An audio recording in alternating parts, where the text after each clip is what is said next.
नमस्कार दोस्तों, study with पीके के यूट्यूब चैनल पे आपका स्वागत है।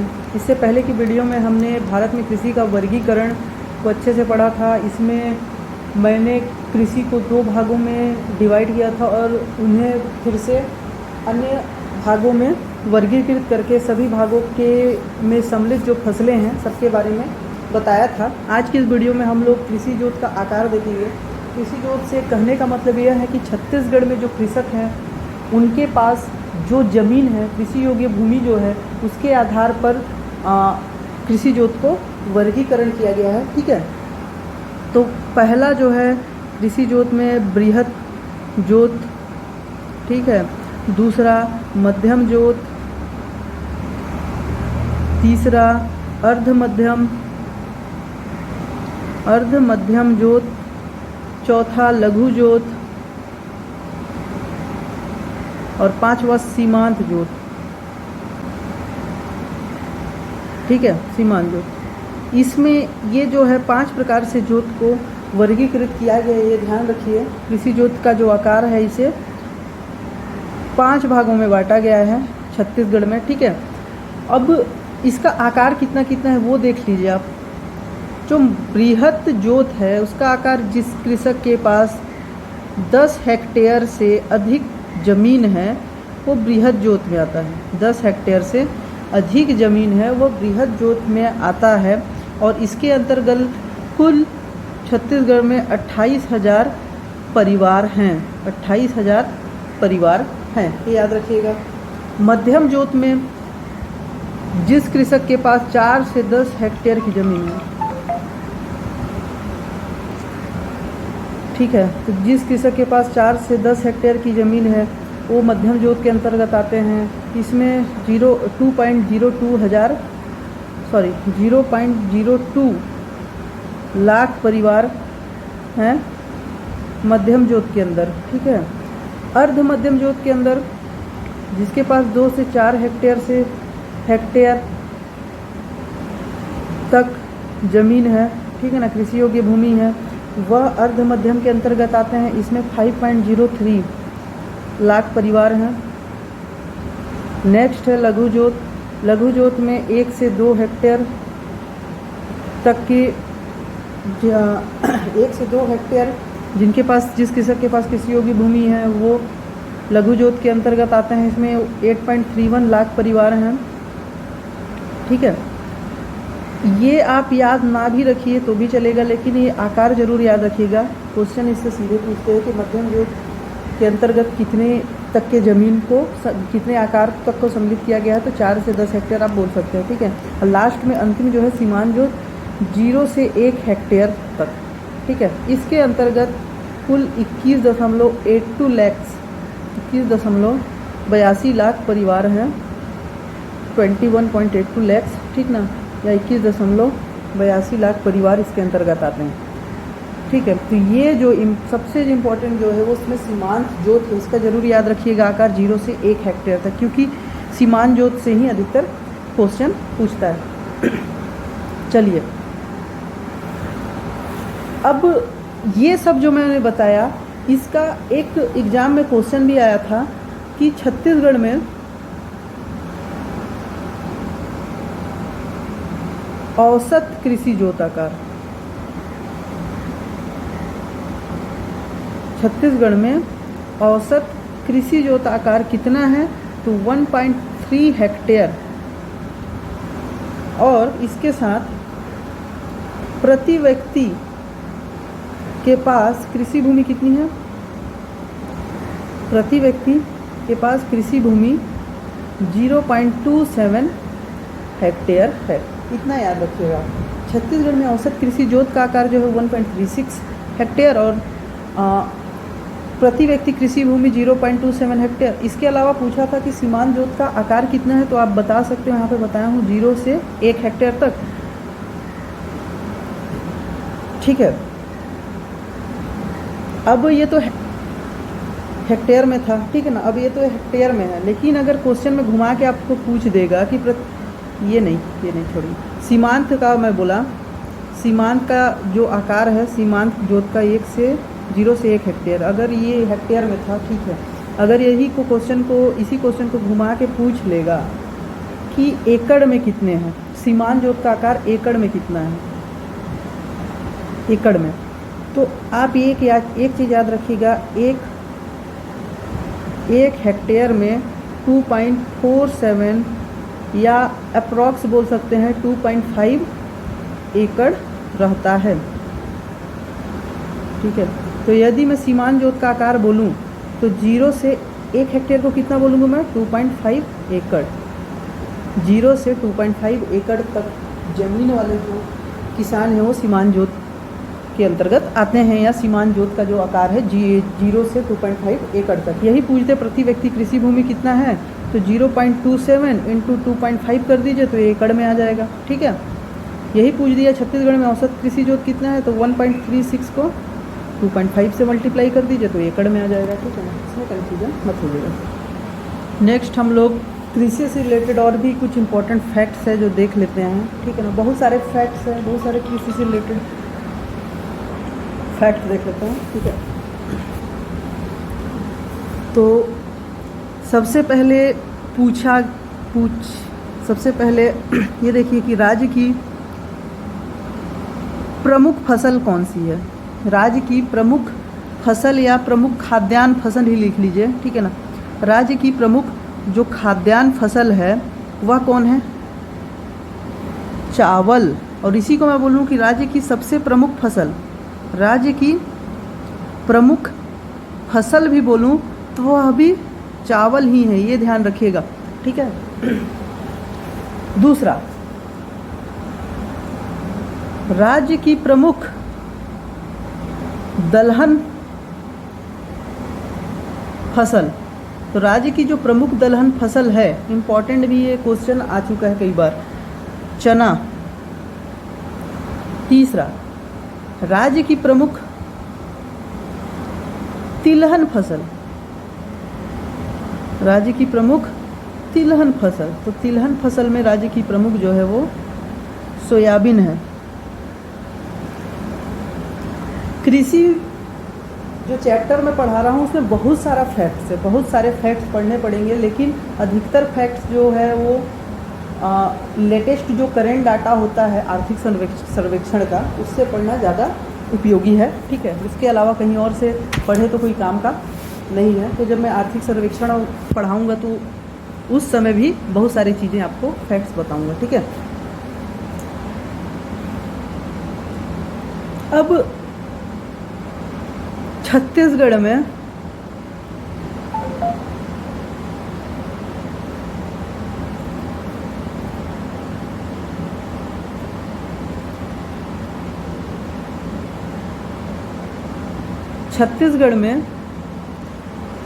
फसलों का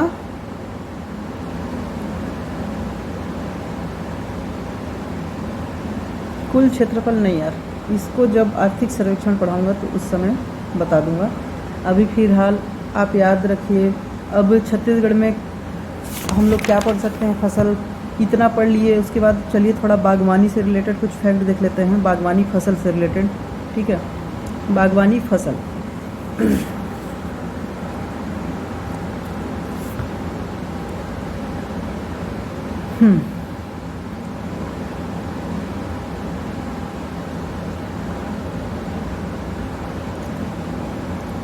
तो इसमें जो बागवानी जो होता है, बागवानी में क्या क्या आता है, आपका सब्जी हो गया, फल, मसाला, फूल या पुष्प या औषधि और सुगंधित जो फसलें होते हैं, ये सब जो है वो बागवानी फसलों के अंतर्गत आता है। ठीक है ना, बागवानी फसलों के अंतर्गत क्या क्या आता है आप याद रखिएगा। तो सब्जी उत्पादन, फल उत्पादन, मसाला उत्पादन,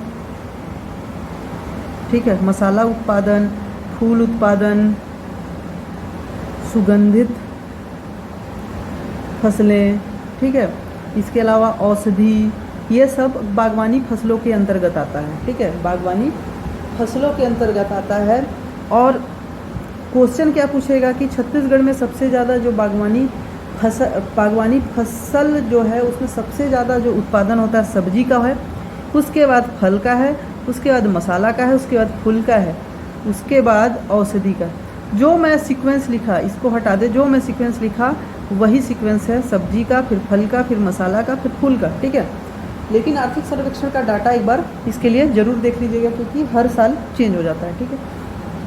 सबसे अधिक रकबा बोलूँ तो सबसे अधिक रकबा भी यही सीक्वेंस रहेगा। सबसे अधिक रकबा यानी कि सबसे ज़्यादा भूमि में किस बागवानी फसल की खेती की जाती है तो उसका भी सीक्वेंस यही रहेगा, पहले सब्जी, फिर फल, फिर मसाला, फिर फूल, फिर औषधि, ठीक है। कुल रकबा भी पूछता है, लेकिन ये सब आर्थिक सर्वेक्षण से हम लोग पढ़ेंगे, ठीक है। अब इम्पॉर्टेंट 2-3 इम्पॉर्टेंट फैक्ट है वो देख लीजिए।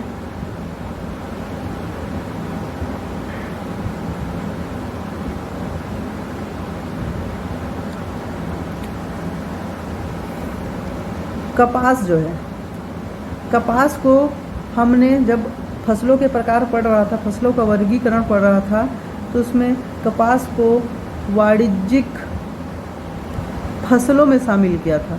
कपास को वाणिज्यिक फसलों में शामिल किया था, इस कारण यह बागवानी फसल नहीं है, ये याद रखिएगा। इस कारण यह बागवानी फसल नहीं है, ठीक है।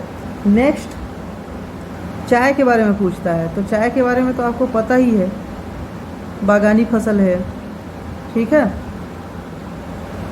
और बागवानी फसलों के अंतर्गत सब्जी, फल, मसाला, फूल, सुगंधित फसलें, औषधि, ये सब तो आते ही हैं, ठीक है ना। अब बागवानी फसल के लिए कुछ योजनाएं हैं।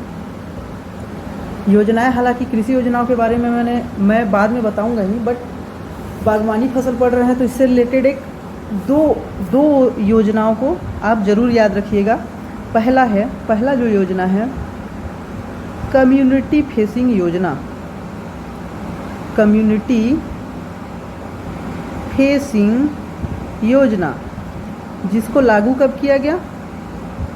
2016-17 में, जिसको लागू किया गया 2016-17 में। और कोई भी योजना रहता है तो उससे रिलेटेड 2 चीज़ आप ज़रूर याद रखिएगा। पहला, उसका लागू कब हुआ, और दूसरा, उसका लागू करने का उद्देश्य क्या था और वह किससे रिलेटेड है, ये चीज़ ज़रूर याद रखिएगा, ठीक है। तो दूसरा हम लोग पढ़ेंगे उद्देश्य। उद्यानिकी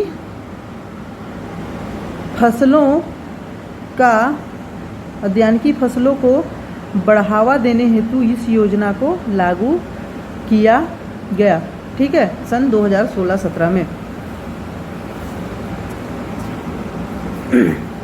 अब इसका जो इसका टारगेट था इस योजना का, ठीक है ना, वह सितंबर 2020 तक पूरा हो चुका है।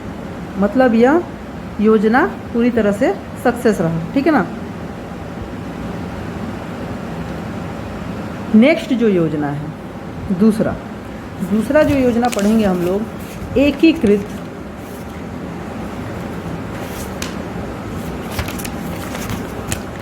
बागवानी मिशन कार्यक्रम। एकीकृत बागवानी मिशन कार्यक्रम।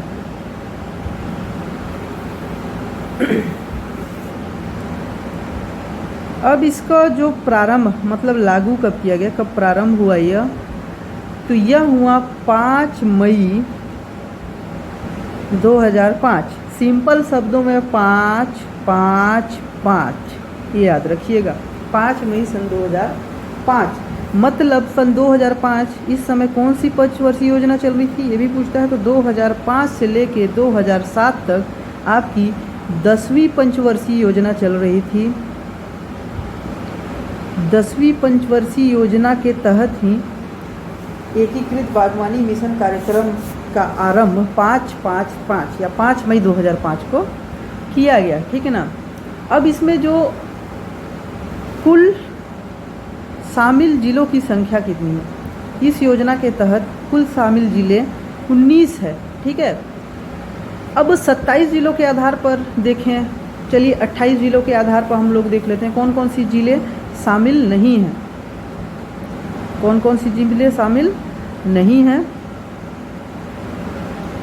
जांजगीर चांपा,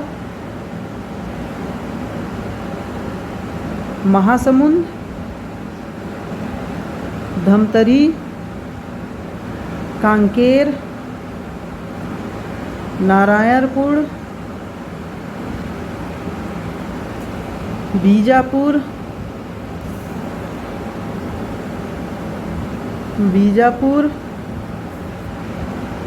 दंतेवाड़ा, सुकमा और एक गोरेला, पेंड्रा, मरवाही, जीपीएम।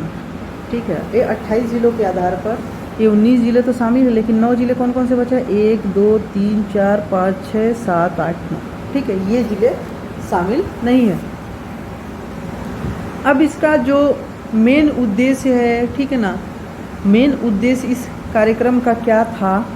तो कुल टोटल इस कार्यक्रम के लगभग सात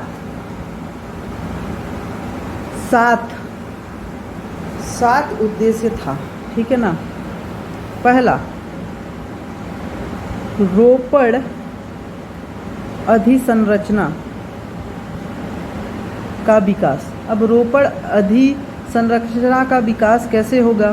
तो इसके लिए हाईटेक नर्सरी बनाना पड़ेगा, क्योंकि ये बागवानी से रिलेटेड है, इसलिए हाईटेक नर्सरी। ठीक है।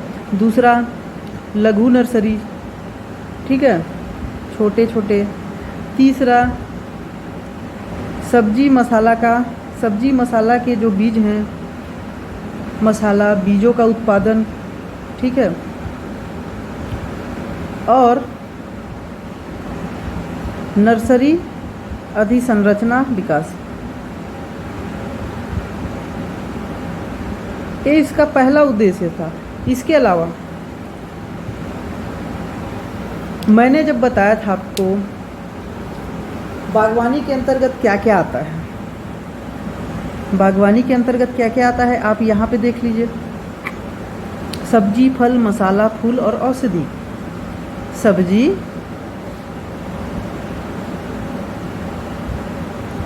तीसरा फल, चौथा मसाला, पुष्प या फूल, छठवां औषधि। औषधि को इसी में लिख लीजिए, मसाला औषधि। ठीक है ना, अलग से लिखने 7 पॉइंट बता ही रहा हूँ आपको, याद रखिएगा। इसके अलावा 2 चीज़ और याद रखिएगा, काजू और बागवानी फसल है, जल की आवश्यकता होगी, इसलिए जल संसाधन स्रोतों का विकास, जल संसाधन स्रोतों का विकास। अब सब्जी से आप क्या याद रखिएगा? सब्जी क्षेत्र विकास इसका उद्देश्य था। फल से क्या याद रखिएगा? फल उद्यान विकास, फल उद्यानों का जो विकास है वो। मसाला और औषधि से क्या याद रखिएगा? मसाला, औषधि और एक चीज़ और, सुगंधित फसलों का विकास।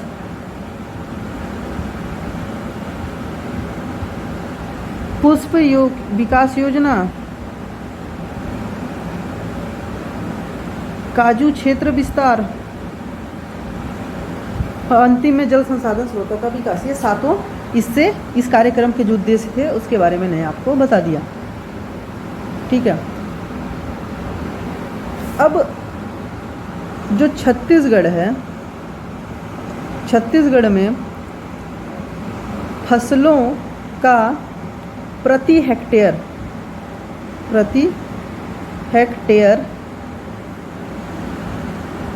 उत्पादन बढ़ने का कारण, मतलब प्रति हेक्टेयर छत्तीसगढ़ में जो फसल है प्रति हेक्टेयर उनका उत्पादन बढ़ते जा रहा है। उसका मेन रीजन क्या है?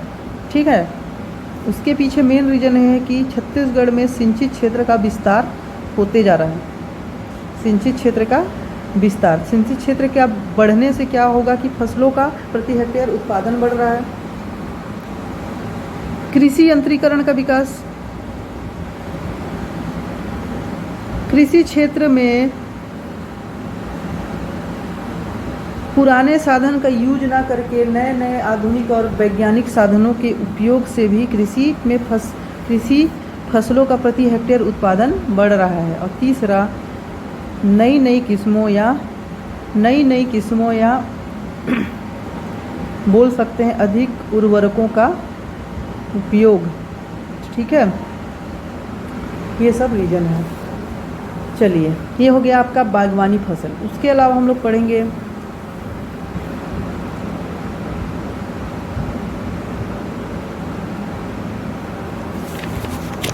हम लोग पढ़ते हैं पशुधन विकास के बारे में।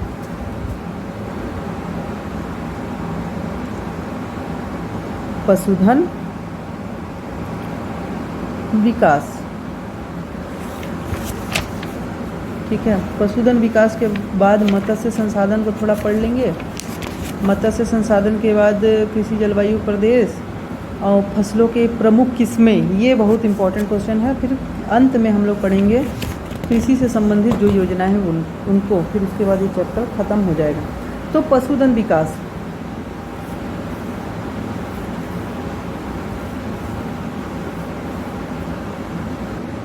अब ये जो पशुधन विकास है, ठीक है, ये राज्य शासन के एक मंत्रालय है, ठीक है ना। कृषि, पशुपालन, मत्स्य तथा डेयरी मंत्रालय उसके अधीन आता है, ठीक है ना।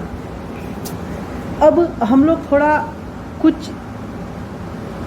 कुछ विकास निगम है, कुछ महाविद्यालय है, ठीक है ना, पशुधन विकास से रिलेटेड, उसके बारे में हम लोग पढ़ लेते हैं कहाँ कहाँ पे ये हैं, ठीक है। तो राज्य पशुधन एवं कुक्कुट विकास निगम, राज्य पशुधन एवं कुक्कुट विकास निगम, ये रायपुर में है। कब बना था? 1982 में, ठीक है, 1982 में यह बना था, राज्य पशुधन एवं कुक्कुट विकास निगम। नेक्स्ट, दुग्ध प्रौद्योगिकी महाविद्यालय, दुग्ध प्रौद्योगिकी महाविद्यालय, ये कहाँ है? ये भी रायपुर में ही है। यह बना था 1983 में। तीसरा, राज्य सहकारी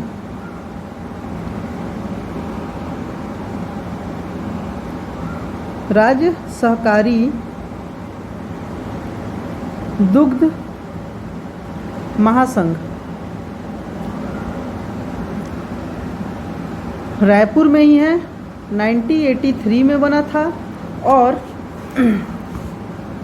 इसका जो ब्रांड है देवभोग, ठीक है, देवभोग कब पड़ा? 2011 में। इससे पहले जो इसका नाम था, इसका जो पुराना नाम था देवभोग का, इसके ब्रांड का, वो था सांची, ठीक है, ये याद रखिएगा। इसका ब्रांड का नाम 2011 में देवभोग पड़ा, और उससे पहले इसका नाम जो ब्रांड का जो नाम था वो सांची था।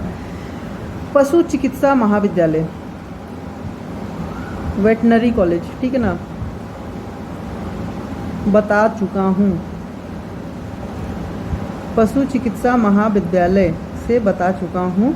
वेटनरी कॉलेज जो है अंजोरा, जो कि दुर्ग जिले में आता है, सन 1984 में यह बना था। क्रम याद रखिएगा, 1982, 1983, 1984, ठीक है। इसके बाद वासुदेव चंद्राकर विश्वविद्यालय, वासुदेव चंद्राकर विश्वविद्यालय, ये भी अंजोरा में है, दुर्ग जिला में, सन 2012 में यह बना था। सबसे इम्पोर्टेंट, छत्तीसगढ़ राज्य पशुधन एवं विकास अभिकरण कहाँ है? रायपुर में। यह सन 2001 में बना था, ठीक है ना। अब छत्तीसगढ़ राज्य पशुधन एवं विकास अभिकरण का जो मेन उद्देश्य है, इसे भी आप देख लीजिए, ये भी इम्पोर्टेंट है। तो इसका जो उद्देश्य है,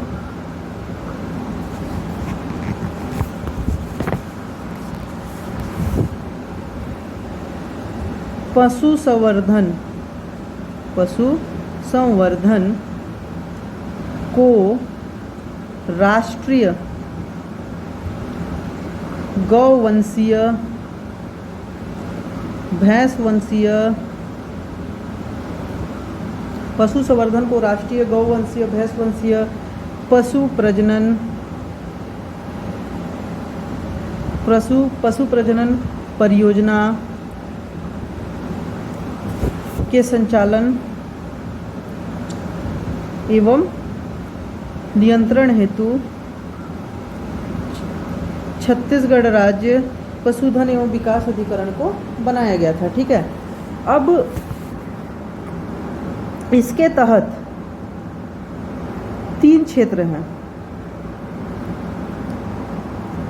पहला है सूकर, सूकर को क्या बोला जाता है? सुअर।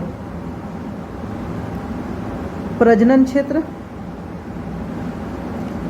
दूसरे में आता है बकरी प्रजनन क्षेत्र। तीसरे में पशु प्रजनन केंद्र।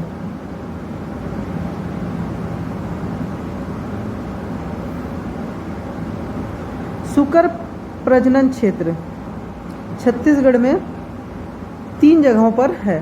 ठीक है, पहला जो है वो सकालो, अंबिकापुर। ठीक है, दूसरा जो है वो है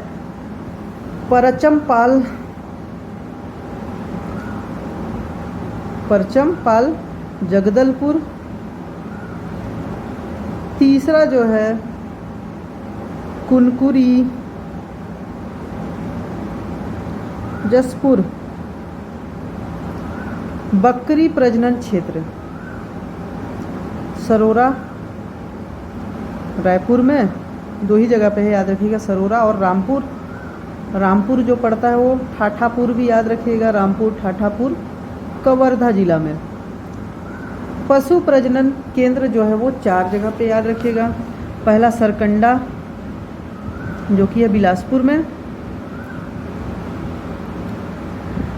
दूसरा जो है पेंड्रा, अभी पहले जीपी बिलासपुर का हिस्सा था, अब गोरेला पेंड्रा मरवाही का हिस्सा है। तीसरा चंदखुरी आपका रायपुर में। चौथा अंजोरा कहाँ है? दुर्ग में। तो ये पशु प्रजनन केंद्र हैं। ठीक है,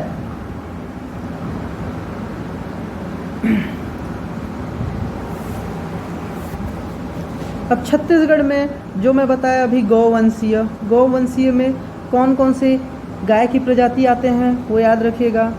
साहीवाल और रेड सिंधी, साहीवाल और red Sindhi HFC, red Sindhi को HFC भी बोला जाता है। ठीक ना, ये गौवंशीय के प्रजाति हैं। और भैंसवंशीय प्रजाति में कौन कौन सा आता है? मुर्रा, सुरती, भदावरी, जाफराबादी। ठीक है, इससे पहले जो पशु संगणना जो हुआ 2007 में हुआ, पशु संगणना 2007 के आधार पर जो पशु घनत्व है छत्तीसगढ़ में वह है 105 याद रखिएगा। और इसी के आधार पर सर्वाधिक पशुओं का क्रम भी याद रखिएगा। तो सबसे पहले बकरियां सबसे ज़्यादा जो है छत्तीसगढ़ में पशुओं में बकरियां, उसके बाद आता है बैल, उसके बाद आता है गाय भैंसवंशीय। ठीक है, गाय वंशीय और भैंस वंशीय तीसरे नंबर पे आता है। ठीक है,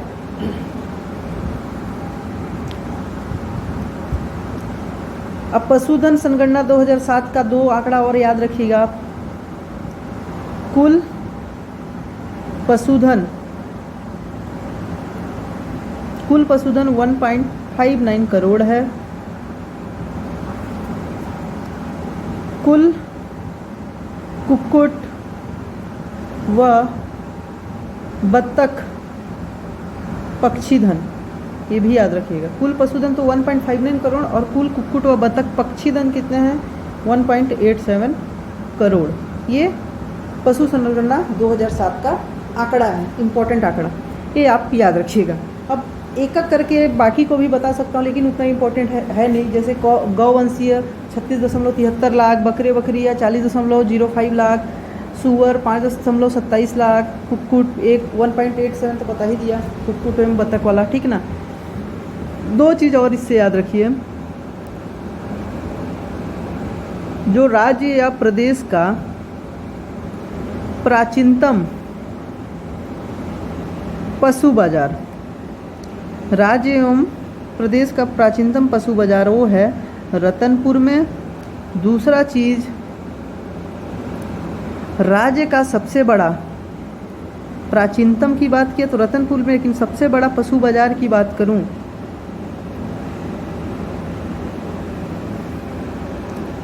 वो है भैंसा थान बाजार, भैंसा थान बाजार रायपुर में, ठीक है। प्राचीनतम रतनपुर में और सबसे बड़ा जो है भैंसा थान बाजार रायपुर में। इसके बाद नेक्स्ट हम लोग पढ़ेंगे मत्स्य संसाधन के बारे में, ठीक है। देख ही लेते, ज़्यादा नहीं, 3-4 इम्पॉर्टेंट पॉइंट है। उसके बाद मैं बताऊंगा कृषि जलवायु, जो छत्तीसगढ़ के कृषि जलवायु प्रदेश हैं वो, प्रमुख फसलों के जो प्रमुख किस्में राज्य में है वो, और योजनाओं के बारे में, कृषि संबंधित जो योजनाएं हैं इसमें बहुत सारी है। शाकंभरी योजना, फसल बीमा योजना, किसान समृद्धि योजना, सौर सूजला योजना, कृषि सिंचाई योजना, ठीक है, किसान मितान योजना, ये सब इम्पोर्टेंट है। 5-6 नरवा गरुआ गुरुआ वारी, इससे रिलेटेड आ रहा है, ठीक है ना। ये सब बारी बारी से बताऊंगा, सबका शुभारंभ, उसकी राशि, उद्देश्य, ठीक है ना। ये सब की बारे में जो इम्पोर्टेंट फैक्ट है उसके बारे में बताऊंगा। तो इससे पहले हम लोग आज की इस वीडियो में मत्स्य संसाधन के बारे में जो 2-3 इम्पोर्टेंट फैक्ट्स है वो भी देख लेते हैं। मत्स्य संसाधन, छत्तीसगढ़ राज्य में कुल 1.909 लाख हेक्टेयर जल क्षेत्र विद्यमान है। 1.909 हेक्टेयर जल क्षेत्र छत्तीसगढ़ में विद्यमान है। इसमें से 1.909 में से 1.807 लाख हेक्टेयर, जो कि कुल जल क्षेत्र का कितना परसेंट है? कुल जल क्षेत्र का 94.66% है। इतने भागों में क्या किया जाता है? मछली पालन या मत्स्य पालन किया जाता है, ठीक है।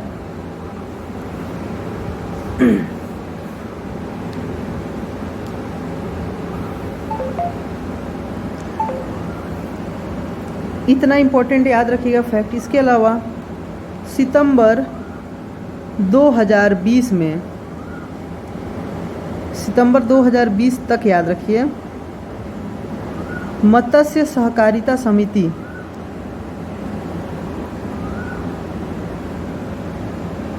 सितंबर 2020 तक मत्स्य सहकारिता समिति 1595 है, जिसमें 51,712 सदस्य हैं। ये बात किया मैं सितंबर 2020 तक का, लेकिन अभी आर्थिक सर्वेक्षण में लेटेस्ट आंकड़ा आएगा तो मैं बता दूंगा आपको, ठीक है ना।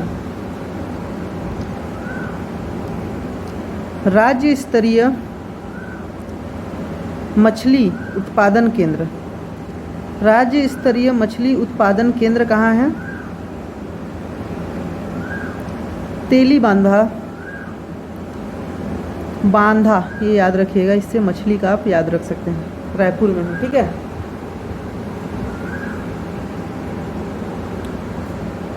अब इससे रिलेटेड एक सम्मान भी है, वो याद रखिएगा कि मत्स्य पालन क्षेत्र में